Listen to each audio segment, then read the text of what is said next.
All right, looks like we're diving into a poetry collection today for this deep dive. Verses of Resilience.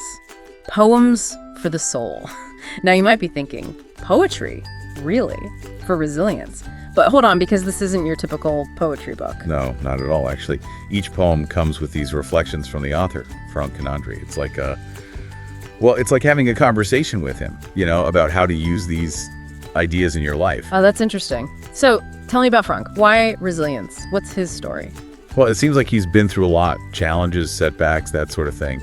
Gives him, a real perspective on resilience. Like, he's not just talking about it, he's lived it. I see. He's walked the walk. So what's the book about? So it's about building resilience in all parts of life. But it's done in a really a unique way. It's structured in 5 parts. 5 parts. Yeah, focusing on different areas like, self-discovery, relationships, also the workplace, and personal growth. Oh, and life seasons. 5 parts. Wow, that's pretty comprehensive. I have to admit, that relationships section sounds really interesting to me. I mean, who hasn't struggled with relationships, right? Yeah, exactly.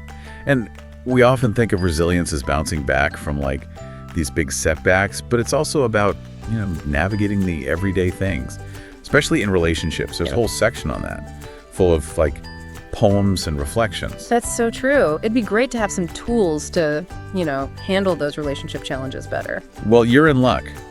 There's this one poem, The Storm and the Calm. It's about how even strong relationships go through tough times. The Storm and the Calm, just the title is so powerful. I can relate to that already. But how does a poem about a storm help with, say, a disagreement with a friend or a partner? Right, so that's where the reflections come in. They take, those poetic metaphors and make them practical. Like with the storm and the calm, the reflection talks about how a ship needs a captain and a crew to get through a storm. And it connects that to relationships, saying, things like open communication, empathy, working together. Those are important for dealing with those relationship storms. Oh, okay, that makes sense. So it's not just pretty words, it's about connecting the images to real life stuff. Exactly. It's about getting inspired by the poem and then using the reflection to turn that inspiration into action. I'm in. Let's dive into the storm and the calm, see what we can learn. Sure, sounds good. But before we do, maybe we should define, what we mean by resilience. It's a word we hear a lot, but what does it really mean here? Yeah, good point. Sometimes we assume everyone's on the same page, but a little clarity never hurts. So enlighten us. What is resilience? Okay, so resilience, it's not about just pushing through. It's more about adapting, learning, maybe even transforming when you face challenges. And this book, it shows us that resilience. It's something we can develop. It's not some people have it and others don't. Adapting, learning, transforming. I like that. It makes resilience sound much more attainable. Yeah, it's not about being invincible or avoiding challenges. It's about, building that inner strength and those skills to deal with the ups and downs so we can grow and learn from them. Okay, I'm ready. Let's dive into that poem. All right, The Storm and the Calm. It starts with this super vivid image of a ship, in a storm, waves crashing, wind howling. It could capsize. You could capsize at any moment. Oh, wow, yeah. Just hearing you describe it, I can almost feel the spray on my face. It's intense, but I'm guessing it's not, just about a literal storm, right? Right, it's a metaphor for the challenges, we face in relationships. Think about it when a disagreement gets out of hand or when you got all this unspoken resentment, it can feel like a storm is brewing. Wow. Yeah, for sure. I can totally relate to that. But how does the poem go beyond just describing the storm? Does it offer any hope of finding calm again? It does, absolutely. There's this one line that really got me. Yet deep within the tempest's heart, a compass guides the way. It's saying that even when everything's chaotic, there's still this inner guide, this compass that can help us, find calmer waters. I like that. It makes me think about, how important it is to stay connected to our own inner wisdom, even when things are tough. Exactly. And the reflection, the one that comes after the poem, it picks up on this idea. It talks about self-awareness and emotional regulation in relationships. So it's about recognizing our own triggers and patterns and then learning how to respond to conflict without, making the storm worse. So it's not about avoiding conflict, but about approaching it, with more awareness and skill. Right. But I got to be honest, I tend to avoid conflict. It makes me uncomfortable, so I usually try to just smooth things over or avoid it altogether. Is that a bad thing? Well, sometimes avoiding conflict, it could be helpful, in the short term, especially if things are getting really heated and you just need to cool down. But over time, those unresolved conflicts, they can really fester. Yeah. And then, create even bigger problems later on. Oh, I know. I've definitely seen that happen. So how do we actually move towards that more skillful approach to conflict? You mentioned emotional regulation. What does that actually look like in practice? Well, it's about being mindful of your emotions, right? And how they're affecting your communication. Let's say you're arguing with your partner and you're feeling angry or defensive. Even if you're trying to be calm, your tone and your body language, they might still convey those emotions. Right, and that can just make things worse, right? Lead to, misunderstandings and hurt feelings. I've totally been there.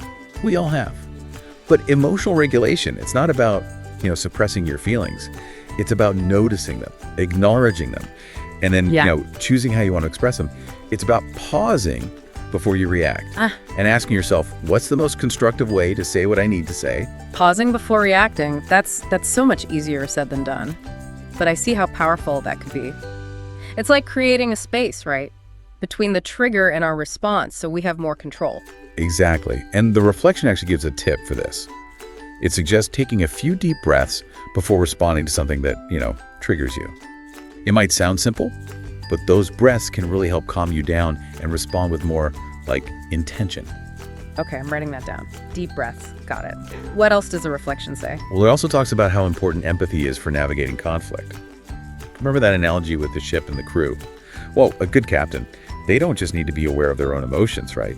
They need to understand their crew, too, their perspectives and experiences. So in a relationship, that means trying to see things from our partner's point of view, even if we don't agree with them. Yeah, exactly.